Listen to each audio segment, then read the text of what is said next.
Veuillez vous lever, s'il vous plaît. Le tribunal. Bonjour à tous, bienvenue sur RVL dans votre chronique juridique, le droit au micro. Vous avez des questions de droit ? D'habitude, c'est avec Coxy que vous posez des mots précis sur des notions juridiques. Mais aujourd'hui, c'est Clémence, élève de première STMG au lycée Jean Prévost de Montivilliers, qui a préparé l'émission. Bonjour Clémence. Bonjour Coxy. Clémence, vous êtes élève de première STMG. Que signifie STMG, s'il vous plaît ? Il s'agit d'un bac technologique qui signifie Sciences et technologies du management et de la gestion. Clémence, pouvez-vous nous donner le titre de la chronique de ce jour ? Effectivement, votre chronique, le droit au micro, abordera le thème des auxiliaires de justice. Il s'agira d'un zoom sur les métiers de greffier et notaire. Clémence, qu'appelle-t-on auxiliaire de justice ? Les auxiliaires de justice sont les personnes qui participent, par le biais de leur profession, au fonctionnement du service public de la justice. Les magistrats et les greffiers sont déjà des agents de l'État. En quoi les auxiliaires de justice dont nous allons parler aujourd'hui se différencient-ils ? Les auxiliaires de justice exercent souvent une profession libérale. Ils sont indispensables au bon fonctionnement de la justice. Et quelles sont les missions des auxiliaires de justice ? Les auxiliaires de justice ont différents statuts et donc différentes fonctions. Il existe deux catégories d'auxiliaires de justice, les auxiliaires du juge et les auxiliaires des parties. Pouvez-vous nous expliquer ce qu'est un auxiliaire du juge ? Les auxiliaires du juge sont les greffiers, officiers de police judiciaire ou experts. Et quelles sont leurs fonctions ? Ils renseignent les magistrats, authentifient leurs actes ou assurent l'exécution de leurs décisions. Intéressons-nous au métier de greffier. Le greffier gère les dossiers pour les magistrats. Il enregistre les affaires, rédige les actes et rassemble les pièces. C'est à lui de prévenir les différentes parties, demandeurs et défendeurs, des dates d'audience. D'ailleurs, on abordera les termes demandeur-défendeur dans quelques instants. Le greffier a également pour mission de garder la trace écrite des débats lors des audiences. Il doit être garant du respect des règles de procédure. Ils sont indispensables durant toutes les étapes de la procédure. Et en quoi cette fonction est-elle primordiale dans une procédure ?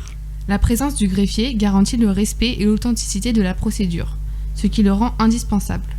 Comment devient-on greffier-greffière ? Les greffiers sont recrutés sur concours par le ministère de la Justice. À l'issue du concours, les lauréats suivent une formation rémunérée à l'École nationale des greffes à Dijon. Et quelles sont les qualités pour devenir greffier ?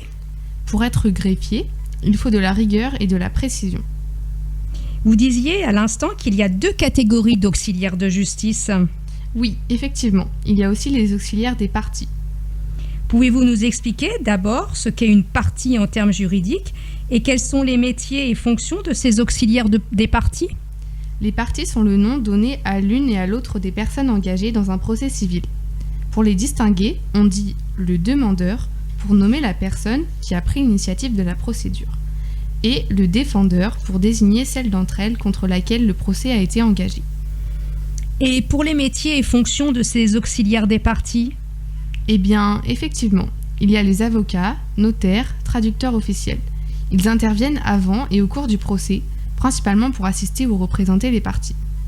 Alors maintenant, intéressons-nous au métier de notaire. Les notaires sont titulaires d'une charge qui leur est confiée par l'État et détiennent en conséquence un monopole sur leur profession dont l'exercice est strictement contrôlé par l'administration. Le notaire a un statut d'officier public. Que signifie cette expression ? Le statut d'officier public leur donne le pouvoir d'authentifier certains actes. Et pouvez-vous nous préciser en quoi consiste le métier de notaire ? Le notaire a effectivement plusieurs missions. Il élabore, authentifie et conserve des actes juridiques ayant une force juridique particulière. Il a un devoir de conseil dans la rédaction même de l'acte. Et en plus de ces devoirs, quels sont les autres ? Le notaire est chargé de conserver dans son office les originaux, appelés minutes, des actes passés devant lui. Il doit également en délivrer des copies, qui sont appelées grosses. Pouvez-vous nous donner des exemples d'actes réalisés par un notaire ? Dans les actes les plus importants de la vie individuelle, un testament, une vente immobilière, etc. Ou bien de la vie des affaires des entreprises, fusion, constitution de société, etc. En conclusion, pourquoi faut-il recourir d'une manière générale à un notaire ? Le recours à un notaire permet de sécuriser les rapports juridiques entre les personnes et de garantir la valeur des transactions réalisées. Un dernier petit exemple peut-être pour illustrer ce que vous venez de dire ? Effectivement, la loi prévoit un recours obligatoire au notaire en matière de contrat de mariage ou de divorce par consentement mutuel. L'acte passé devant notaire possède la qualité d'acte authentique, ce qui lui confère une très grande force juridique, notamment en matière de preuves. Donc merci Clémence pour cette collaboration et je vous souhaite une bonne continuité dans vos études. Merci beaucoup Coxy.